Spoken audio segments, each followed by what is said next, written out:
Today we're making fondant cookies, and these are owls, obviously. I'm going to show you some of the tools that I'm using to create these cookies.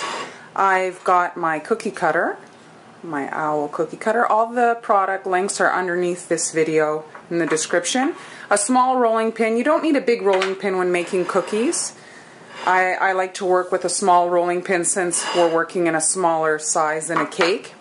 Here I worked for the eyes, I did buttons, and this is a mold that I made myself from an antique button I had, but you can find button molds online. I'll have the link to this one underneath. Here is what I used to cut the wing. This is a leaf, a 3-cutter set by Wilton. Here is a heart cutter. I used that to cut the brow on the owl. This little set is nice when you're making cookies. It's a 12-piece mini cutter set. Another thing that I like when working in fondant is these textured mats. This set here is a fabric set. I'll have the link under. I like this one. It's got a nice assortment of patterns, and this is a lace one. This is another different package. This one comes alone, and this gives, you can see here the body has the lace, and here at the top I left the fondant plain and I stenciled a pattern. Here the wings, it's got like a knit. And so those are the tools, and I'm going to show you now how to actually make these cookies. I've got my fondant here, put it on a textured mat, lay that on top, and even pressure, flip that over, remove my mat, reveal the nice lace there, and I'm lining it up. There's a pattern there, so I'm just lining it up. Alright, there's my first one. Put that to the side.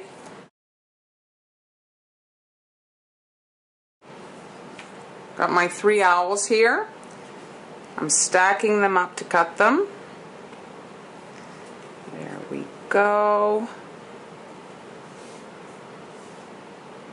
Okay, and now I'm using this big heart to trim the eyebrows. There we go. And they can be moved to the side. Now I want to cut the wings. I'm using this cutter, and like so.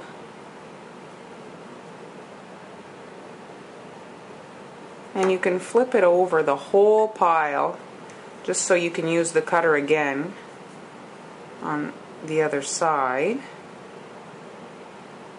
like so. You can do it about the same.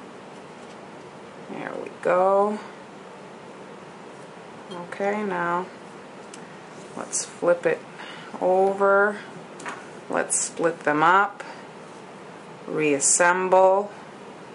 Now we're going to put the pink up here, put the blue up here, the white up here, and then the wings. Let's do pink here.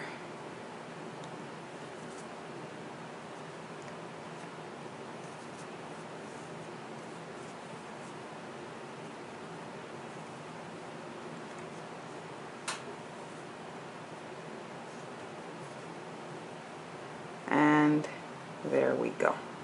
Now we're going to flip these over so that we can adhere them to the cookie. Now you see here this one, it's not lining up perfectly here. You can, oh here, I'm going to use this and just fix that line so that it lines up. There we go. They should line up pretty well. Oh, this one is not as well. Here. Just make sure, check them out, that the seams are good. They should be good. Here, my edge isn't cut very sharp with the copper. I'm just going to clean it up. There, are my 3 owls. Flipping them over. This will make my life easier to glue them onto the cookie instead of having to handle each piece with perhaps wet fingers by touching the back and airbrushed surfaces. Not a good idea, or you'll mess up the airbrush. Once a cookie is airbrushed, water should be kept away because it'll mess up the finish. There we go. And when you paint the water on the back, don't go crazy because it'll drip in the seam. So if you're painting the backs, go easy. Don't go right at the seam so it doesn't drip into there. Alright, I'm wetting the back, the paintbrush. Stay away, like I say, from the seam so that water doesn't.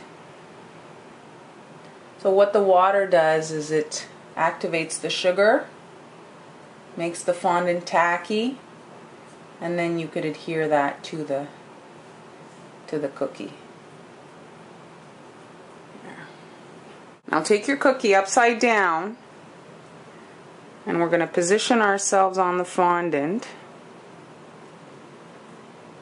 Press, there's a piece, the wings, the eyebrows, the body, so that all sticks onto the cookie, and then we can flip it over and adjust.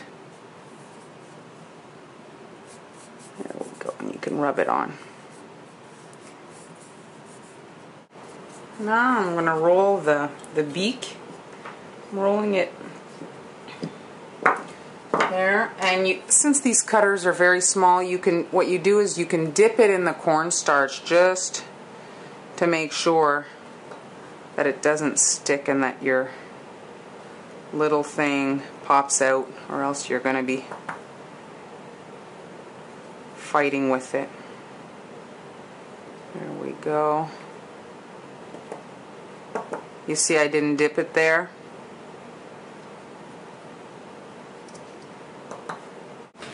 Here are all my button eyes. I've got this little tiny round cutter that was in the same set, and I'm cutting the middles out of the buttons. Now dunk your cutter in the cornstarch just to make sure that your little thing doesn't stick.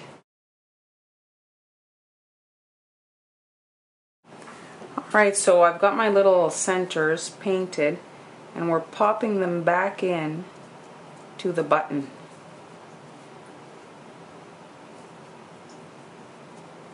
To create the eye.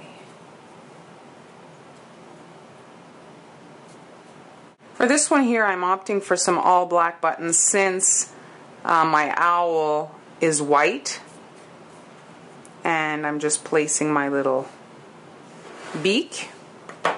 Here, let's do the flower eyes. There we go. With the little beak. And this one here.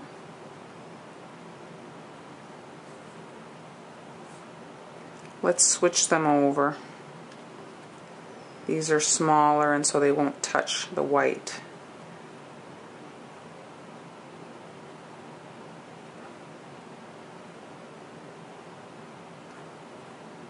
There we go. The little beak. Here are my little owls. So the only thing that's missing is the feet. It's up to you if you want to do those. You could use the cutter to cut out the toes and then color those yellow. I'm attaching the pieces now that I've decided how I want them to go on, and you just take the eye and a little royal icing to completely secure, you know, that little bit so you can handle it and it won't fall out. And position that in place. A gentle press. The other one.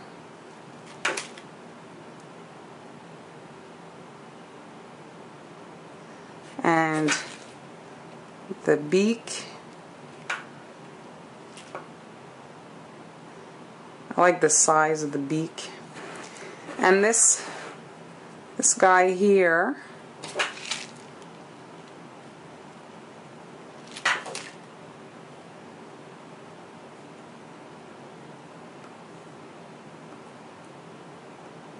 there we go, the beak, and there are my fondant owls.